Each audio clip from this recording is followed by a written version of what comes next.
குறிப்பிட்ட சபையின் போதகர், நீங்கள் எவ்வளவு கொடுக்கிறீர்களோ அவ்வளவு ஆசீர்வதிக்கப்படுவீர்கள் என்று சொல்லி பிரசங்கம் செய்தார். ஆனால் வேதம் எப்படியாக சொல்லுகிறது? மல்கியா 1:10, உங்கள் கைகளில் உள்ள காணிக்கை எனக்கு உகந்ததல்ல. ஒரு முரண்பாடான காரியத்தை சபை இன்றைக்கு போதிக்கிறது.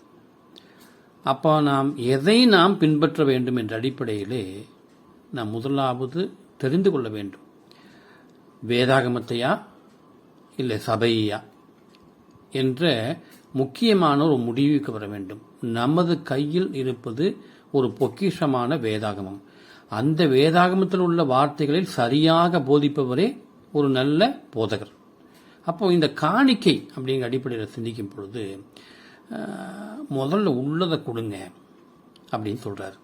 ஆனால் இயேசு கிறிஸ்து உங்கள் உள்ளத்தை கொடுங்கள். இரண்டாவது, உங்களிடத்தில் உள்ளதை கொடுங்கள்.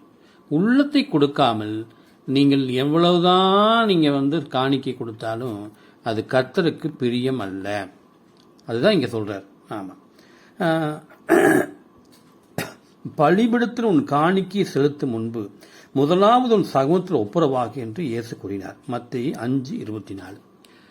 அவன் கிட்டத்தட்ட 1 கோடி ரூபாய் கொண்டு வந்திருக்கலாம். ஒருவேளை நான் யோசிக்கிறேன். அப்போது ஆண்டவர் என்ன சொல்லிட்டாரு? போய் உன் சகோதரத்தில் ஒப்புரவாகுப்பா, பின்பு இந்த பணம் எனக்கு கொண்டு வா, அப்ப நான் ஏத்துக்கிறேங்கிறார். அப்போ 1 கோடி முக்கியமல்ல, அவனுடைய உள்ளமே, அவனுடைய பண்பே, அவனுடைய ஒப்புரவாகுதலே கர்த்தருக்கு பிரியமான ஒன்று சொல்லி என்று இங்கே சொல்லப்படுகிறது. அனனியா சப்பீரியா ஒரு பெரிய தொகையை கொடுத்தார்கள். அவர்களுடைய முடிவை நீங்கள் பார்த்திருப்பீர்கள். அப்போது சபையிலே அருமையான காலை வேளையில காணிக்கை என்பது நீங்கள் உள்ளத்தை கொடுப்பதுதான் முக்கியமான காணிக்கை. பின்பு நீங்கள் உள்ளதை நீங்கள் எவ்வளவு வேணா கொடுங்க, அதை பற்றி ஒன்று. உள்ளத்தை கொடுப்பாமல் நீங்கள் கொடுக்கிற காணிக்கை அது கர்த்தருக்கு உகந்ததல்ல. இந்த நாளில் மனம் திரும்புங்கள். காணிக்கையை பொறுத்தவரை மனம் திரும்புங்கள். ஆண்டவரிடத்தில் கேட்டு அந்த காணிக்கையை செலுத்துங்கள்.